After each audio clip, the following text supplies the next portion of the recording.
Hi hello అందరికీ నమస్తే. ఈరోజు నేను నాటుకోడి కర్రీ చేయబోతున్నాను. దానికోసం 1 కేజీ నాటుకోడి చికెన్ తీసుకున్నాను అండ్ ఆనియన్స్ పచ్చిమిర్చి తీసుకున్నాను.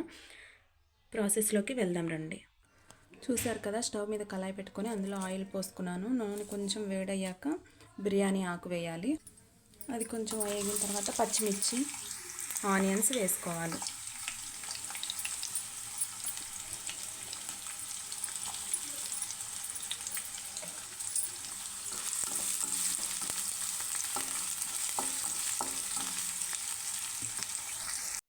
కొంచెం ఇలా అయ్యాక మనం నాటుకోడి చికెన్ వేసుకోవాలి.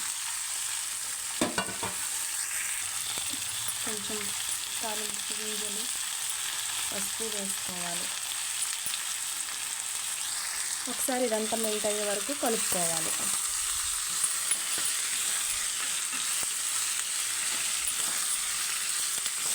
చూస్తున్నారు కదా, చాలా అంటే చాలా బాగుంటుంది. పక్క తెలంగాణ స్టైల్ అనమాట. తెలంగాణ వాళ్ళకి ముక్క లేకపోతే ముద్ద దిగదు అంటారు కదా, చాలా అంటే చాలా బాగుంటుంది. ఒకసారి ట్రై చేసి చూడండి ఖచ్చితంగా. లిడ్ పెట్టేసుకుందాం.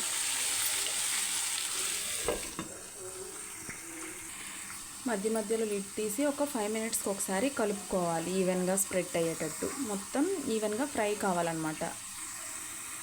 కొంచెం సేపటికి చికెన్ నుంచి ఇలా వాటర్ అనేది రిలీజ్ అవుతుందన్నమాట. మళ్ళీ ఒకసారి కలుపుకుందాం.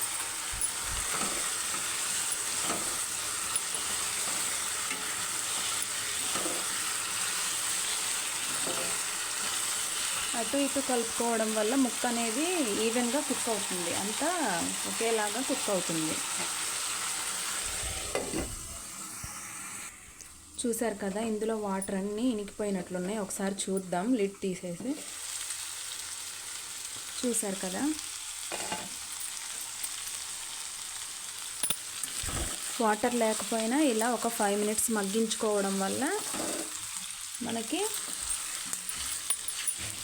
ముక్కలు అనేవి బాగా ఫ్రై అవుతాయి. చాలా అంటే చాలా బాగుంటుంది టేస్ట్. అలా ఫ్రై అయిన తర్వాత మనం పులుసు పెట్టుకుంటే ఇంకొక 5 to 10 మినిట్స్ మగ్గేలోపు మనం పక్క స్టవ్ మీద వాటర్ని బాయిల్ చేసుకుందాం. ఎందుకంటే మసాలాలన్నీ వేసిన తర్వాత ఇందులో వేడి వాటర్ పోయడం వల్ల తొందరగా కుక్ అయిపోతుంది. చల్లటి వాటర్ పోస్తే మళ్ళీ ముక్క అనేది గట్టిగా అయిపోతుంది. చూసారు కదా, ముక్కలు అనేవి కలర్ ఎలా చేంజ్ అయ్యాయో.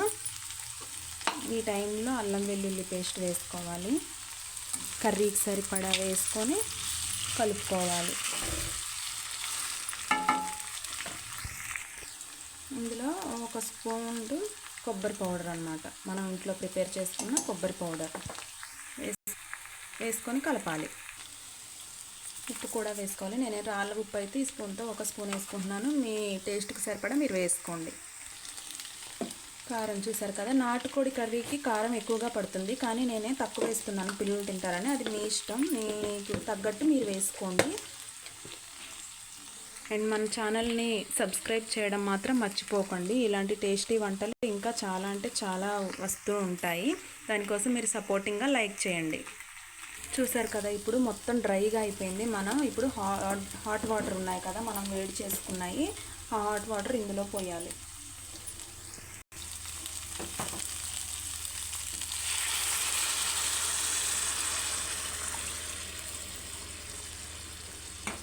ఎక్కువ వాటర్ పోసుకొని ఉడికించుకోవడం వల్ల మనకి ముక్క అనేది మెత్తగా ఉడికిపోతుంది. ఇలా ముక్క అంతా మునిగే వరకు వాటర్ పోయాలి. ఈ నీళ్ళన్నీ అయిపోయే వరకు మనం మరిగించుకోవాలి. చూసారు కదా, ఒక 20 మినిట్స్ ఉడికించిన తర్వాత ఒకసారి చూద్దాం.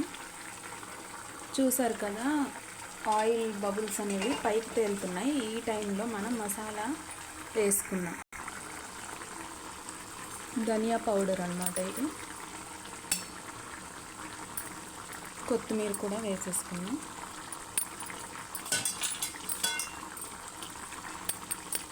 మీకు సూప్ లాగా తినాలనుకుంటే కనుక రాగి సంగటిలోకి కానీ రైస్లోకి కానీ సూప్ లాగా తినాలనుకుంటే ఈ సిచ్యువేషన్లో మీరు ఆఫ్ చేసుకోవచ్చు. మీకు ఇంకా కొంచెం థిక్ గ్రేవీ కావాలంటే కనుక ఇంకొక 5 మినిట్స్ ఉంచేసి ఆఫ్ చేసుకోవాలన్నమాట. ఒక 5 మినిట్స్ అయిపోయింది, తీసి చూద్దాం ఒకసారి. చూసారు కదా, కర్రీ చాలా అంటే చాలా పర్ఫెక్ట్గా కుక్ అయిపోయిందని నాకైతే అర్థమైపోతుంది. చూస్తున్న మీకు కూడా అర్థమవుతుందని నాకు తెలుసు. ఇలానే నా ఛానల్ని సబ్స్క్రైబ్ చేసి ఫాలో అయిపోండి. మంచి మంచి రెసిపీని మీకు పరిచయం చేస్తాను. Bye. Thank you for watching.